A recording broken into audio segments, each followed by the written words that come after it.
Benjamin Orr's life is a narrative that spans the full arc of ambition, talent, success, internal conflict, and untimely death. It is a story rich in musical history and layered with personal complexity. More than just the bassist and co-lead vocalist of the Cars, Orr was a quiet force who shaped the sound of an era without ever seeking the spotlight. His journey from Cleveland, Ohio, to the heights of rock superstardom, and eventually to obscurity and an early death, is compelling and cinematic in its structure.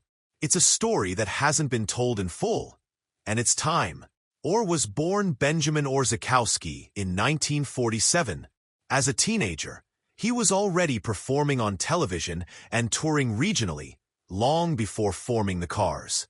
His early years in Cleveland set the stage for a lifelong pursuit of music, marked by determination and adaptability.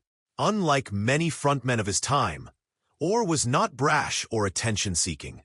Instead, he was precise, consistent, and professionally focused. These qualities, often overlooked by mainstream narratives, are exactly what made him indispensable to the Cars and worthy of deeper character study. The formation of the Cars in the mid-1970s brought Orr into the national spotlight, alongside Ric Ocasek. Their partnership was symbiotic, but often misunderstood. While Ocasek wrote the majority of the songs and maintained a high public profile, it was Orr who gave voice to some of the band's most defining tracks: Drive, Let's Go, and Moving in Stereo.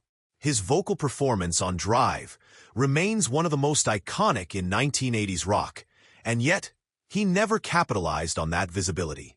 He was the star who never wanted to be seen, a contradiction ideal for cinematic exploration. Beyond the Cars, Orr attempted a solo career, releasing The Lace in 1986. The album produced the hit Stay the Night, but like many solo ventures from band members of the time, it struggled to find a lasting audience. He remained active in music, but increasingly distant from the mainstream. He joined new projects and smaller tours, but never regained the same public presence he once held.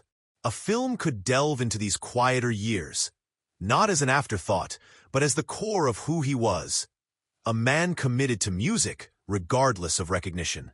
In 1999, Orr was diagnosed with pancreatic cancer. He continued performing during treatment, even taking the stage for reunion shows with former bandmates. His final performances came just weeks before his death on October 3, 2000. He died at 53. His passing was noted by fans and peers, but not given the wide attention it warranted considering his role in shaping one of the most influential new wave bands in history. The reasons his story has gone largely untold are part of what makes it important to tell.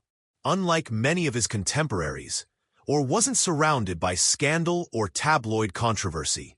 His story is built on musical craftsmanship, personal humility, and artistic integrity. These aren't traits that always generate headlines, but they are essential elements of real legacy. They also offer something different for audiences, an alternative to the typical rock biopic focused on fame's excesses and breakdowns. A film on Benjamin Orr would not only give overdue recognition to his talent, but it would also reframe how we look at success, identity, and contribution in the music world. It would tell the story of a man who made unforgettable music while staying deliberately in the background. It would show how fame can coexist with restraint, and how influence can outlast attention. His life didn't follow the loudest path, but it followed one of depth, precision, and lasting impact.